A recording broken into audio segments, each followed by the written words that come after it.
အားလုံးမင်္ဂလာပါခုဘယ်ရောက်နေလဲဆိုတော့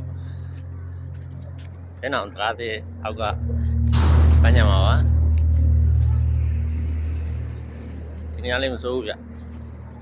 နဲ့အနေမှာအေးစစ်စစ်မိသားစုနဲ့လာခြင်းလုံးဝအဆင်ပြေတယ်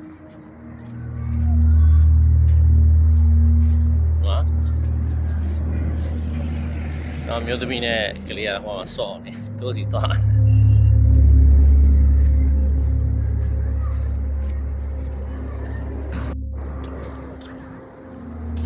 ဒီထားတော့ဒီလိုရှိပါတယ်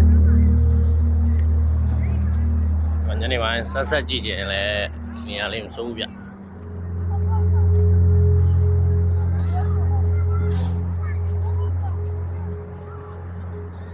ညနေပိုင်း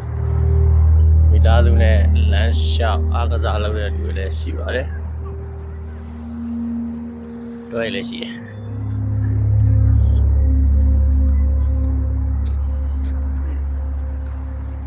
စပင်းလေးတော့ကောင်းတယ်လေအမင်းကဘယ်ပြောက်သွားလဲမသိဘူးလိုက်ရှာအောင်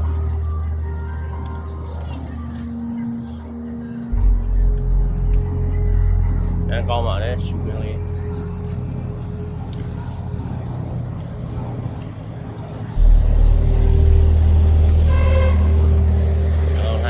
ရှင်းတဲ့လူတွေညနေပိုင်းသွားလို့ရပါတယ်။တော့ကျွန်တော်လည်းတစ်ခါမှမရဘူး။ဒါပထမဆုံးပဲ။ယနေ့က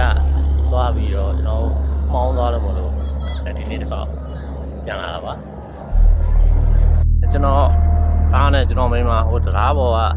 တရားကြည့်ကျင်လို့ဟိုမှာရောက်သွားပါပြီ။ညနေပိုင်း view ကတော့ share ပါပဲ။ဝင်လာကိုလည်းကြည့်လို့ရပါတော့ကားပေါ်မှာပါကျွန်တော်သားနဲ့မိမညနေပိုင်းချင်းခတ်ပြီးနားယူနေတဲ့လူတွေလည်းအများကြီးပါလမ်းလျှောက်တဲ့လူလည်းရှိပါတယ်အလုပ်ပြန်ဒီဘက်ကနေပြီးဆင်းပြီးမျက်စိပစားနဲ့တွေ့ပြီးအနားယူတဲ့လူတွေ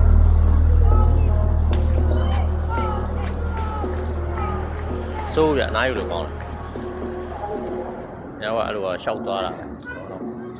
အဲ့နာတော့ပြပြစင်တော့ဒီမှာရှောက်သွားပြီးမောလို့မလို့ထိုင်နေပါပြီ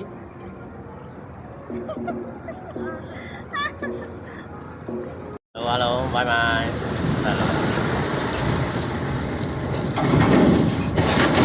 အဘောရဲ့ကားရတော့